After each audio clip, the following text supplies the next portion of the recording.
이 시대 교회들은 이미 오래되었습니다만 IMF 때 하나님이 주신 메시지를 이미 다 까먹은 것 같습니다.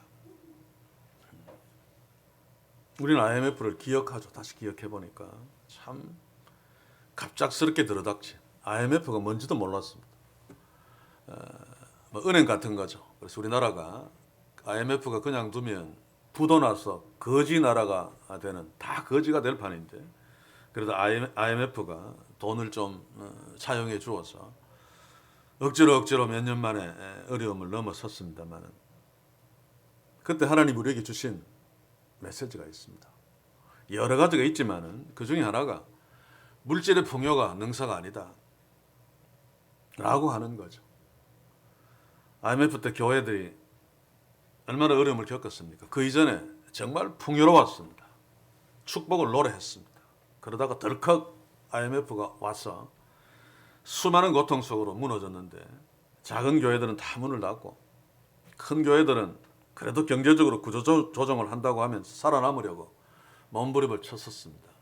그때도 제가 비판들을 했었습니다만 그 구조조정이 다른 데 있지 아니하고 부교육자를 줄여버리고 또 교회 직원들을 내보내는 그리고 어디에서도 당회장 생활비를 대폭 줄여서 부교육자들과 함께 구조조 IMF를 넘어간다라고 하는 교회를 거의 보지 못했습니다. 나중에 한두 교회가 그렇게 했다는 아름다운 미담을 제가 듣기는 했습니다만 아무튼 이때 적나라하게 드러난 교회의 문제가 뭔가 하면 경제적인 문제가 아니었습니다. 경제적인 어떤 문제가 무너지니까 그 경제적인 풍요로움 속에 숨겨져 있었던 영적인 빈곤함이 그대로 드러난 거죠.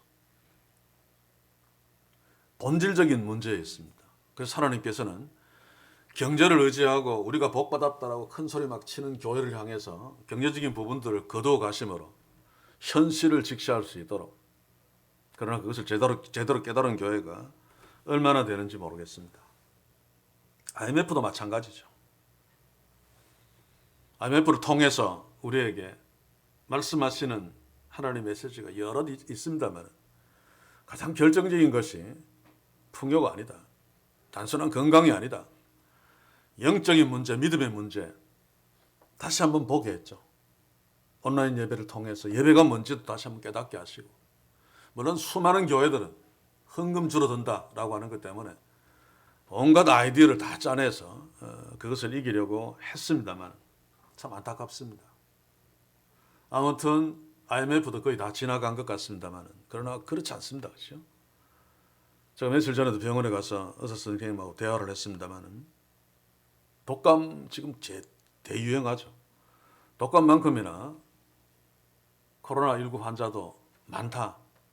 그런 언론이 얘기하고 있지 않기 때문에 우리들은 그냥 다 지나간 것처럼 생각합니다만 그리고 취약계층에서 사망률은 여전히 높다. 그래서 주의해야 된다라고 하는 얘기를 제가 들었습니다. 사랑하는 성도 여러분, IMF를 통해서 코로나19를 통해서 하나님이 우리에게 세계교회, 특별히 한국교회에 말씀하시는 그 말씀을 한마디로 요약한다면 믿음의 문제입니다. 아무리 어려운 상황, 죽음을 코앞에 둔 상황이라도 하나님을 신뢰하는 온전한 믿음이 있으면 스데반처럼 당당하게 서서 복음을 전파하면서 세상의 악함들을 하나님의 공의로 지적할 수 있습니다. 그러나 그게 아니면 평화로울 때, 풍요로울 때는 몰라도 그것이 거쳐지면 돈 때문에 안절부절하는 수밖에 없죠. 마치 거짓 선지자 발람처럼 돈에 의해서 이리 가고 저리 가고 마음이 이리 바뀌고 저리 바뀌는 이게 IMF를 지나고 코로나19를 지나고 드러난 우리의 문제고 한국교회의 모습임을 우리가 잊지 말아야 됩니다. 제가 오늘 이야기를 꺼내는 것은 오늘 우리가 본문에서 보는 사르밧 과부의 문제가 바로 이 문제이기 때문입니다.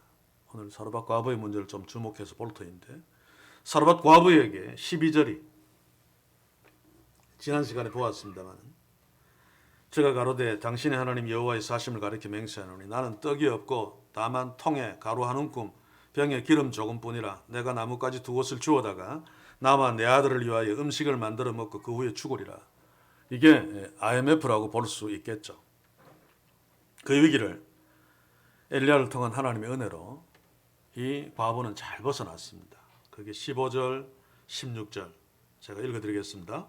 저가 가서 엘리야의 말대로 하였더니 저가 엘리야와 식구가 여러 날 먹었으나 여호와께서 엘리야로 하신 말씀같이 통의 가루가 다하지 아니하고 병에 기름이 없어지지 아니하니라. 경제적인 회복이 다시 왔고 평화로움이 엘리야와 함께 사는 과부에게 왔습니다. 그러나 그럼에도 불구하고 여전히 과부는 달라지지 않았습니다. 저는 이 본문을 볼 때마다 하나님이 어쩌면 이 사르밧 과부는 엘리야를 중심한 하나님 나라의 역사를 볼 적에 아주 미미한 엑스트라에 불과합니다. 없어도 되는. 그런데 하나님은 이 엑스트라 같은 사르밧 과부도 엑스트라로 여기지 않으시고 관심을 가지시고 흔드시면서 일하시면서 하나님의 자녀로 삼아가시는 그 놀라운 하나님의 일하심을 봅니다. 그런데 불행하게도 제가 지난 시간에도 얘기를 했습니다만 엘리야가 이 기적적인 사건을 통해서 하나님을 얘기했을 것입니다. 사르밧 과부에게. 사르밧 과부도 이 놀라운 기적들을 체험하면서 어느 정도 하나님을 인정하고 알았을 것입니다. 그러나 그럼에도 불구하고 사르밧 과부에게는 그 여호와 하나님이 여전히 엘리야의 하나님이었지 자신의 하나님이 아니었습니다. 오늘 이 시대 수많은 교회들, 수많은 그리스도인들이 아직까지도 때로는 30년, 40년 예수 믿으면서 때로는 목사 노릇하면서까지 하나님이 자신의 하나님이 아닌 경우가 너무 많습니다. 편안하게 잘 먹고 잘 사니까 그냥 그렇게 사는. 하나님의 위대한 선지자 엘리야가 옆에 있으니까, 그리고 기름병 가루통에 떨어지지 않으니까 그냥 아멘 할렐루야, 그냥 행복합니다, 감사합니다 라고 사는. 사르밧 과부의 신앙 상태를 우리가 점검할 수 있는 것이 바로 18절에 있습니다. 18절을 제가 한번 읽어볼게요. 여인이 엘리야에게 이르되 하나님의 사람이여 당신이 나로 더불어 무슨 상관이 있기로 내 죄를 생각나게 하시고 또 내 아들을 죽게 하려고 내게 오셨나이까. 내 죄를 생각나게 하시고. 엘리야가 그동안 거룩하신 하나님을 사르밧 과부에게 이야기했을 것입니다. 그리고 이방인으로서 그 우상 숭배하는 그런 어떤 죄들을 지적했을 것입니다. 과부가 지금 고백하듯이 자기 죄들이 엘리야로 인하여 생각났습니다. 그런데도 그 이상 달라지지 않았어요. 그거로 끝나버린 것입니다. 하나님을 나의 하나님으로 받아들이지 않았습니다. 그냥 단순히 엘리야의 하나님 정도입니다. 그래서 죄가 생각나도 그 죄의 문제를 엘리야 선지자에게 어떻게 할까요? 라고 하든지 문제를 해결하려고 들지 아니하고 그냥 있었습니다. 그러나 그럼에도 불구하고 하나님은 그 과부를 사랑하셨습니다. 그래서 그 가정의 구원을 위해서 하나님이 일하셨죠. 그 방법이 조금 심하기는 한 것처럼 보입니다만 그녀의 아들을 데리고 가신 것입니다. 욥에게 그의 모든 재물과 자녀 10명을 데리고 간 것과 같습니다. 그렇죠? 과부에게 있어서 남편도 없는데 하나 있는 아들, 그 아들이 죽었다는 것은 모든 것을 다 잃었다는 것입니다. 자신의 생명마저도 그냥 날아간 거나 마찬가지죠. 이런 상황에 지금 과부가 처하게 되는데, 제가 오늘 제목에 하나님의 숨겨진 하나님의 일하심이라고 제목 붙였듯이 이 아들의 죽음을 통해서 하나님이 일하시는 일들이 있습니다. 우리가 이미 알듯이 하나는 사르밧 과부에게 구원을 주시는 하나님의 일하심. 그리고 또 하나는 더 중요한 것입니다만은 엘리야에게 지금 엘리야가 해야 될 일이 뭡니까? 그 많은 이스라엘 백성들 앞에서 또 아합과 이세벨 앞에서 850명의 이방 선지자들과 함께 실제로는 450명과 붙었습니다만 그 공개된 산 위에서 싸워서 이기는 엘리야가 직접 해야 됩니다. 그리고 나중에 하나님이 말씀하셨습니다만 3년 반 동안 비 오지 아니한 하늘을 향해서 기도해야 되는 엘리야가 직접 해야 됩니다. 이 중대한 일을 앞두고 하나님께서 엘리야에게 마무리 훈련을 시키는 장면입니다. 아들의 죽음을 통해서 굉장히 중요한 이야기가 오늘 본문에서 나타나는데 어쩌면 본 게임인 이방인 선지자들과 싸우는 것과 하나님을 향해 비 오지 않은 하늘을 향해 기도하는 그것보다 훨씬 더 힘들고 훨씬 더 중요할 수 있습니다. 우리가 운동선수들이 올림픽에 나가서 경기를 합니다만은 몇 년 동안 연습을 하죠. 연습 경기도 합니다.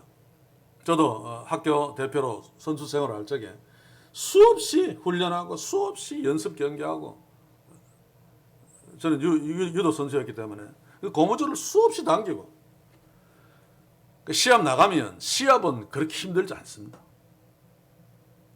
시합 전에 훈련하는 것이 훨씬 더 힘이 들죠. 여기도 보면 뒤에 엘리야 이야기를 하겠습니다만 엘리야가 450명 대 1로 싸우면서 하늘에 불 내리고 또 비 오지 않은 하늘 향해 기도하는 것 이게 본론입니다만 본게임입니다만 이것 때문에 지금 이런 훈련을 주는데 죽은 아들을 끌어안고 하나님께 살려달라고 기도하는 것 이게 훨씬 더 힘든 거죠. 왜냐하면 그 이전에 그런 기적이 일어난 적이 없습니다. 하나님이 또 기도하라고 말도 하지 않았습니다. 그런데도 엘리야는 죽은 아들을 끌어안고 하나님께 이런 또 저주를 주셨습니까? 혼을 돌려주십시오 하고 기도하죠. 이게 지금까지의 훈련의 결과라고 생각되어집니다. 하나님이 엘리야에게 원하셨던 것은 무엇인가 하면 지금까지 하나님의 기적을 체험해 왔습니다. 하늘에 비가 내리지 아니하고 그리고 그리시네가는 마르지 않고 까마귀가 막 하나님의 말을 듣고 막 와서 고기 막 들고 주고 사라밧 아부 집에 갔더니 기름병에 떨어져 하나님이 다 일하신 거죠. 그런 훈련들을 통해서 이제 정작 필요한 것은 엘리야로 하여금 하나님의 도구가 되어서 엘리야가 하나님의 능력을 드러내는 이게 하나님이 엘리야에게 원하시는 거죠. 궁극적으로 오늘 이 시대 교회를 향해서 우리에게도 궁극적으로 원하시는 것이 바로 이것입니다. 우리는 평생 하나님의 은혜만 받고 하나님의 능력만 체험하고 그렇게 살면서 감사합니다. 하나님 대단해요. 대단해요. 그 여기서 끝나지 아니하고 전투에 나가야 되죠.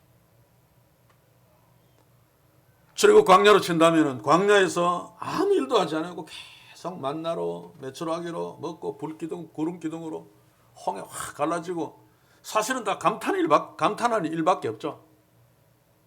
그러나 그 과정을 하나님께서 주신 이유는 가나안 땅에서 이방인들과 우상 숭배들과 싸워서 하나님 나라 가나안 땅을 건설하고 거기에서 하나님의 통치를 받으면서 하나님의 백성답게 살도록 하기 위함입니다. 결국 우리는 지금 이 땅의 교회들 지금 어디에 와 있는가? 아직 광야를 전혀 벗어나지 못하고 있는. 그래서 막 주시옵소서 뭔가 주면 아멘 아멘. 그리고 간증은 전부 그런 거 간증밖에. 만나를 많이 주셨다. 메추라기를 주셨다. 반석을 막 칠하여 쳤더니 막 물이 막 나오더라. 홍해가 막 갈라지더라. 아멘. 방송에 전부 그런 간증밖에 없습니다. 엘리야로 친다면은 지금까지 하나님이 주셨던 그 일들. 그런데 하나님은 엘리야로 하여금 직접 죽은 자를 끌어안고 기도해서 하나님의 능력으로 그 죽은 자를 살려내는 일을 하도록 하기를 원했습니다. 그래서 1차적으로는 사르밧과 아브를 위해서 그의 가장 귀한 아들을 빼앗아 갔습니다. 그때 사르밧과 아브가 깨달은 게 있겠죠. 아, 인생이 먹고 마시는 문제가 전부가 아니다. 아들 잃으니까 기름병에 기름이 떨어지지 아니하고 가루통에 가루가 떨어지지 않는 것이 그동안 그에게는 기쁨이었고 하나님 감사합니다. 기쁨이었는데 아들을 잃고 나니까 그게 아무것도 아닙니다. 그렇죠? 그래서 그녀가 엘리야에게 항의를 합니다. 18절에 보면 당신이 나로 더불어 무슨 상관이 있기로 내 죄를 생각나게 하고 또 내 아들을 죽게 하려고 내게 오셨나이까. 그런데 이 여인이 놓친 게 뭡니까? 기름병에 기름이 떨어지지 아니하고 가루통에 가루가 떨어지지 않는 하나님을 체험했죠. 엘리야와 같이 살았습니다. 엘리야에게 수없이 여호와에 대해서 들었을 것입니다. 그런데 거기서 끝났습니다. 우리처럼. 이런 어떤 체험들을 하면서 하나님을 알고 하나님을 듣고 살았으면 아들이 아플 적에 아들이 갑자기 덜컥 죽지 않았습니다. 그죠? 저처럼. 보십시오. 본문에 보면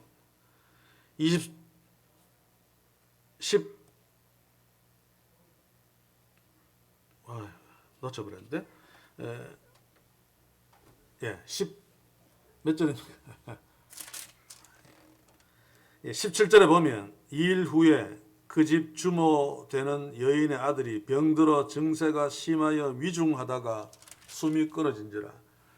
아픈 기간이 있었습니다. 자, 근데 우리 같으면 적어도 엘리야에게 부탁했겠죠. 하나님의 그 야훼 하나님의 선지자가 가루통에 기름병에 이것도 떨어지지 않게 하신 분인데 아들이 지금 아픕니다. 아이고 엘리야 선지자님 어떻게 좀 하나님께 기도해 주십시오. 좀 살려 주십시오. 뭐 이런 어떤 시도가 있었을 텐데 전혀 없습니다. 이게 뭘 말합니까? 과거의 지금 체험이 또 추측입니다만 엘리야를 통해서 들었던 하나님의 말씀이 그에게 아무것도 아니었다는 것입니다. 저는 이런 상황들을 자주 봅니다. 성도들에게. 때로 저를 포함한 목사님들에게. 신앙이 좋다는 사람들에게. 무슨 말인가 하면 결정적인 순간에 기도 못하더란 말입니다. 평소에는 막 주십시오. 줄 줄로 믿습니다. 그리고 간증도 합니다. 내 기도는 다 들어주시더라. 이것도 주시고 저것도 주시고. 우리는 아직 이런 일을 안 당해봤죠.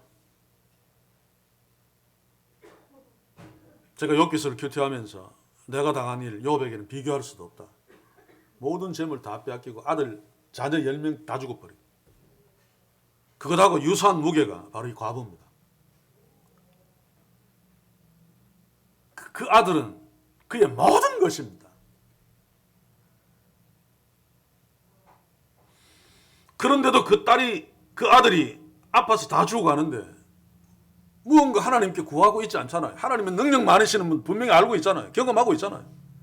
가루통에 가루가 떨어지지 않고 기름병에 기름이 떨어지지 않고 이게 보통 일입니까?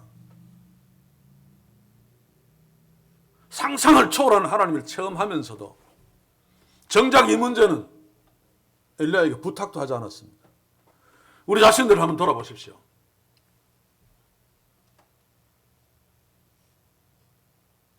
정작 하나님께 기도해야 될 문제를 놓고 정말 기도하고 있는가?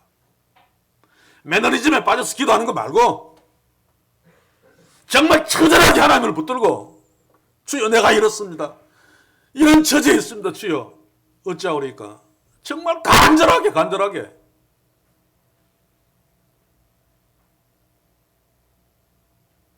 이런 기도는 오히려 초심자들이 잘합니다. 제 경험엔. 그래서 어떤 의미에서 신앙 경륜이 길다는 것, 오래 예수 믿었다는 것이 엄청난 약점으로 다가올 수도 있습니다.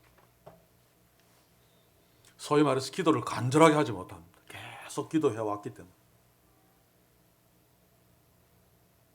계속 고기를 먹어본 사람이 그 맛을 이미 다 알기 때문에 고기를 먹어보지 않은 사람은 막 허겁지겁 막 먹는데 평소에 편하게 그냥 먹잖아요. 많이는 먹습니다만.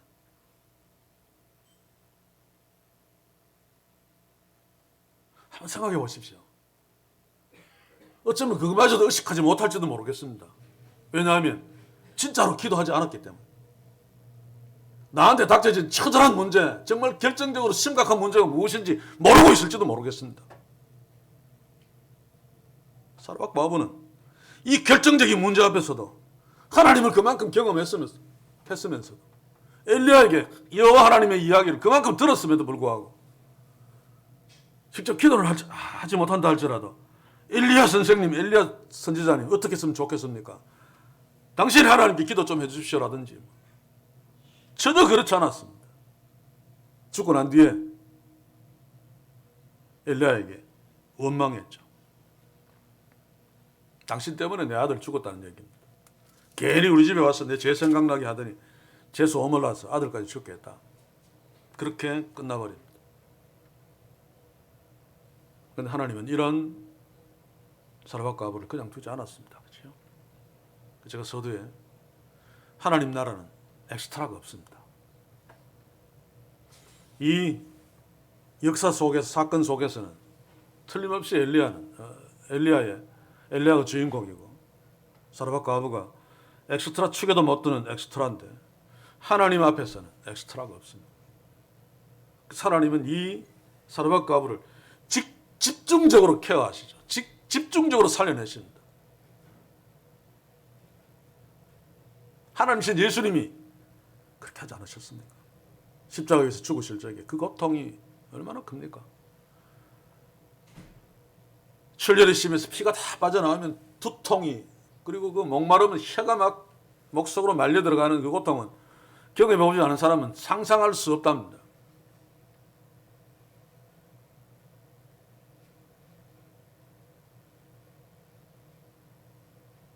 저는 예전에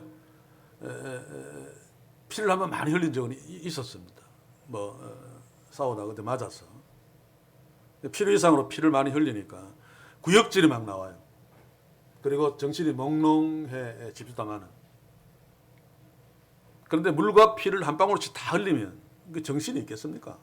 그냥 피를 많이 흘려도 헛구역질이 막 나오면서 정신이 몽롱해지는데. 그런데 그 일은 온 인류의 구원을 위한 하나님의 가장 큰 일입니다. 다른 것, 작은 것들은 다 무시돼도 상관없습니다. 이 큰 일을 이루는데. 근데 예수님은 그 와중에서 아들을 잃으면서 슬퍼하는 마리아를 외면하지 않으셨습니다. 요한에게 자기 어머니를 부탁하는. 그거 인류 구원 역사, 그리고 예수님이 지금 당하는 그 고통의 크기에 비하면 아무것도 아닙니다. 우리 같으면 신경도 안 쓸 것입니다. 교회에서 원래 그렇잖아요. 큰일 하면 작은 것들은 돌아보지도 않습니다. 수천 명, 수만 명 모이면 그 별 볼 일 없는 사람들, 등록하지 않은 사람들, 이런 사람들 신경도 안 씁니다. 중요한 일, 이게 더 중요하다고. 근데 하나님은 그렇지 않습니다. 예수님은 그렇지 않단 말이에요. 회당장 야이로를 만났을 적에 그 회당장은 유대인입니다. 그 제법 사회적으로 권위가 있는 자고 내 아들이 죽어갑니다라고 막 할 때 그 대화 속에 웬 여인이 뒤에서 쓱망칩니다. 소위 말해서 재수없게. 그런데도 혈류증 여인, 그 여인을 예수님은 그냥 두지 않으시고 그냥 만지고 그냥 육체적인 병만 낫고 술 가면 그걸 끝날 수 있는데 이 중요한 일을 마다하시고 그 여인을 돌려 세우셔서 온전한 구원을 선물하시죠. 교회 전생에 의하면 그 여인이 그때부터 예수님의 제자가 되어서 예수님을 따라가다가 십자가를 지고 가시는 예수님, 십자가에서 퍽 쓰러지는 예수님을 보고 그 로마 병령들이 가로막는 거 확 제치고 들어가서 자기의 그 목에 건 손수건으로 예수님의 얼굴을 땀을 닦아주었다는 전설이다, 전설. 그리고 나중에 그 스카프를 보니까 예수님의 얼굴이 새겨져 있었다. 그게 소위 말하는 베로니카의 스카프입니다. 그게 어디 있다는 얘기도 제가 들은 것 같은데 얼마나 감사했으면 그 남자들도 다 도망가는데 그 병정들을 제치고 예수님, 쓰러진 예수님의 얼굴에 땀을 닦아드리려고 했다. 예수님이 그녀를 엑스트라 정도로 보지 않았기 때문에. 살바하고도 마찬가지입니다. 이 시각이, 이 마인드가 작든 크든 교회에 우리 그리스도인들에게 있어야 됩니다. 부모에게도 있어야 됩니다. 가정에도 마찬가지입니다. 한 사람도 귀중하지 않은 사람이 없는. 제가 언젠가 그런 얘기를 했습니까? 뭐 부모들은 손 다 깨물어서 안 아픈 손가락, 새끼손가락도 아프다. 아니에요. 이렇게 살펴보면 저도 물론 그랬겠습니다만 자녀에 대해서 편견들 다 갖고 있어요. 자기도 모르게. 본인들은 다 사랑한다 그러는데 상대방은 깨닫서 느낍니다. 엄마가 날 덜 사랑해, 덜 관심 가져. 이게 가정의 비극을 만들어내죠. 이삭이 그랬기 때문에 에서와 야곱이 영원한 원수가 되고 만 것입니다. 야곱이 그랬기 때문에 형들이 요셉을 저 애굽에 팔아먹어버린 거죠. 그래서 우리 그리스도인들은 부모된 사람들, 특히 자녀 키울 적에 이런 어떤 자기의 개인적인 어떤 편견, 편의 고정관념을 뛰어넘으려고 애써야 됩니다. 교회 안에서 지들도 마찬가지죠. 나는 모릅니다. 나는 다 잘해준다 그러는데 어떤 사람이 지독한 편견의 상처로 교회 나가버리는 사람들이 있단 말입니다. 본인은 몰라도. 그래서 이 과부를 하나님은 엑스트라로 여기지 않으시고 아들을 빼앗았다가 다시 주면서까지 이 과부에게 하나님을 알도록. 그래서 24절에 보십시오. 과부가 뭐라 그럽니까? 여인이 엘리야에게 이르되 내가 이제야 당신은 하나님의 사람이시요 당신의 입에 있는 여호와의 말씀이 진실한 줄을 아노라 하니라. 이것 때문입니다. 이제야 당신이 하나님의 사람이고 당신의 입에서 여호와의 말씀이 진실한 줄 알았다. 여호와의 말씀이 진실한 줄 알았다는 것은 그 여호와의 말씀이 믿을 만한 말씀이고 이제 여호와를 내가 믿는다는 얘기죠. 여호와의 말씀이 진실하면 그 말씀대로 순종하는 겁니다. 이제야 합니다. 이제야. 그 이전에는 몰랐다는 거죠. 그 많은 기적을 체험하면서도 경제적으로 풍성하게 계속 공급하셔서 벌써 이전에 죽었어야 되는데 아들도 자기도. 그런데도 그 하나님의 은혜를 모르고 아들 죽었다고 막 엘리야에게 막 난리를 쳤다가 엘리야가 하나님의 이름을 통해 하나님의 능력으로 아들을 살려놓아 자기 품에 안겨주는 것을 보고 이제야 뭐라 그럽니까? 당신이 대단한 능력이 아니고 여호와의 말씀이 진실한 줄 아노라. 하나님이 사르밧 과부에게 원하셨던 것이 이것이고 하나님이 우리에게 원하시는 것이 바로 이것입니다. 제가 늘 강조하는 것이 바로 그거죠. 여러분, 여호와의 말씀이 진실한 줄 내가 아노라 라고 하는 이 사르밧 과부의 고백이 진짜 우리의 고백 맞습니까? 여러분들은 하나님의 말씀 어떻게 대하고 있습니까? 지난 일주일 동안만 돌아보십시오. 사르밧 과부의 고백처럼 여호와의 입에서 나오는 하나님의 말씀이 진실하다, 믿을 만하다. 다시 말해서 그대로 다 이루어진다. 그 말씀 자체가 능력이다 라고 하는 것을 분명히 믿고 그 말씀대로 살았습니까? 그렇지 않다면 지금 이 여인이 이제야 라고 하는 그 이전의 상태입니다. 가루통에 기름병에 가루가 기름이 떨어지지 않게 하나님이 채워주시기 때문에 우리가 지금 살고 있잖아요, 사실. 그런데도 그 은혜를 감사하잖아요. 사르밧과부도 마찬가지였을 겁니다. 하나님 대단해요, 대단해요. 그랬을 것입니다. 그런데 정작 이제야 내가 알았습니다라고 하는 이거 몰랐습니다. 이게 우리가 아닌가 한번 돌아보자 그 말입니다. 심각한 문제죠.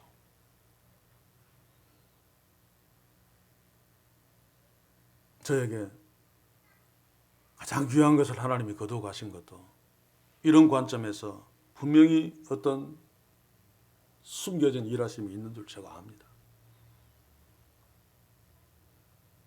저에게 어떤 심각한 문제가 있을 수 있다는 것을 제가 압니다. 지난 주일 날로 정말 무너졌습니다. 병원에 가서도 그렇고 원장님이 나도 한번 그 원장님도 관연한 딸이 있습니다. 28막 그래서 목사님 입장을 딱 생각 종종 하는데 했더니 숨을 못 쉬겠다.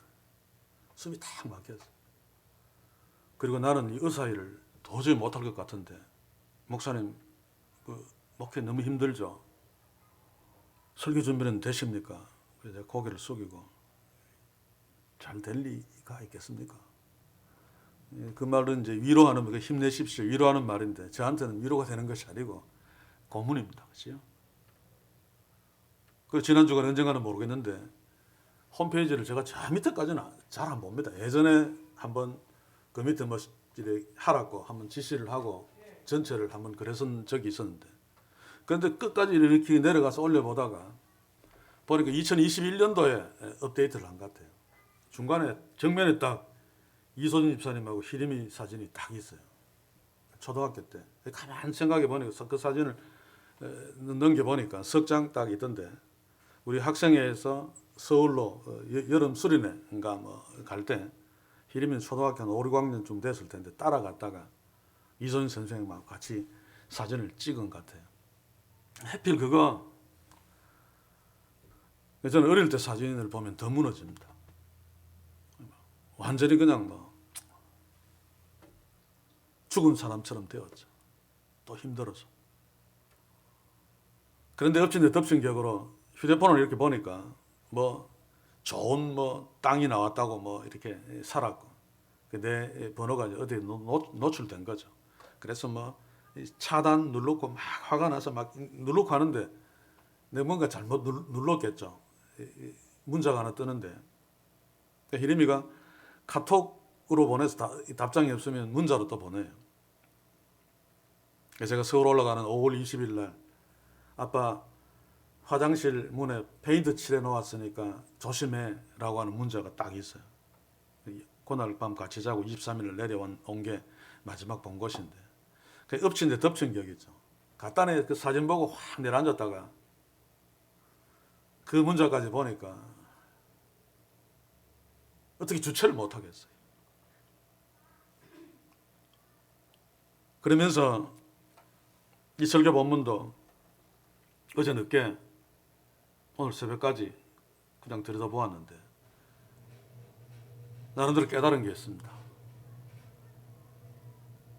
하나님이 과부에게 대하듯이 나한테도 뭔가를 알게 하시는 숨겨진 일하심이 있지 않는가.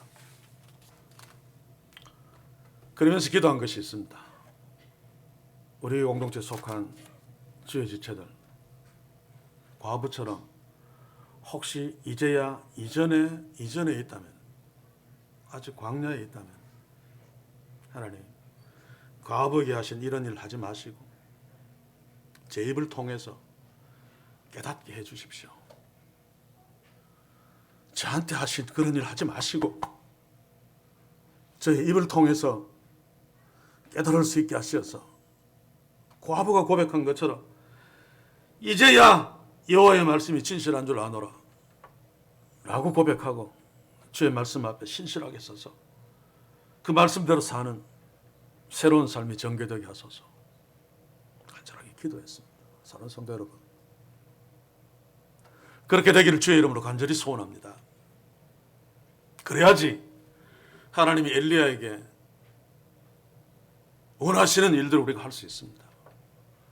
하나님의 기적만 보고 누리고만 사는 것이 아니라 이제 말도 안 되는 과부의 아들이 덜컥 죽었습니다. 과부가 사색이 되었습니다. 어찌할 줄 모르는 거죠. 아무도 그때까지 죽은 자가 살아난 적이 없는. 그러나 엘리야는 하나님을 경험해 왔습니다. 그는 그 죽은 아이를 끌어안고 하나님 혼을 돌려주십시오 라고 기도할 수 있는 믿음의 자리까지 온 거죠. 이런 엘리야를 하나님이 지금 우리에게 원하십니다. 아직은 영원할지 모르겠습니다. 그러나 이 하나님의 마음을 우리가 주목하면서 주여 우리가 사르밧 과부의 그 안일한 믿음에서 이제야 내가 하나님의 말씀이 진실한 줄 알았습니다 라고 고백하며 그 말씀 붙들고 서서 더 나아가 하나님 우리를 통해서 일하시는, 엘리야에게 하나님의 역사를 주신 것뿐만 아니라 이제 엘리야를 통해서 하나님의 역사가 나오게 하시는 그 일들을 우리 교회와 우리를 통해서 이제 하나님 하시옵소서 라고 하는 기도 제목으로 기도하면서 이 일들이 조만간에 앞으로 또는 우리 다음 세대에 일어남으로 말미암아 이 땅이 우상에서 회복되어지고 이 땅에 우상 선지자들이 다 목이 날아가며 교회 안을 이야기합니다. 이 땅에 성령 이미 왔음에도 불구하고 3년 반 동안 펄펄 먼지나는 그런 한국교회에 성령 충만한 체험으로 성령이 오셨네, 성령이 오셨네 기쁨으로 찬양을 하면서 다시 도래된 회복된 하나님 나라를 누리는 그런 놀라운 축복이 우리가 사르밧 과부의 이제야 이전에서 이제야 이후의 신앙으로, 그러므로 하나님께서 엘리야에게 계속 보여주셨던 그 놀라운 역사가 이제 엘리야를 통해서 일어나는 그 역사가 이 교회를 통해서 우리를 통해서 일어나기를, 또한 반드시 일어날 것을 믿습니다만 일어나기를 주의 이름으로 간절히 소원합니다. 기도합시다. 주여, 사르밧 과부도 하찮게 여기지 않으시고 돌아보신 주여 감사합니다. 우리들도 그냥 버려두시면 사르밧 과부보다 더 미천한 존재인데도 주께서 주인공으로 귀하게 여기시고 돌아보시고 살피셔서 여기까지 온 것을 믿습니다. 오늘 사르밧 과부의 상태를 보며 우리가 이제야 이전 상태로 그냥 하나님의 은혜에 감사하며 그냥 그렇게 살지만은 살아계신 하나님 앞에 서지 못하고 주의 말씀의 신실함 앞에 서지 못하는 그런 신앙 상태였다면 주여, 사르밧 과부가 고백했던 이제야 내가 알았습니다. 그 고백 우리가 할 수 있도록 성령의 역사에 주옵소서.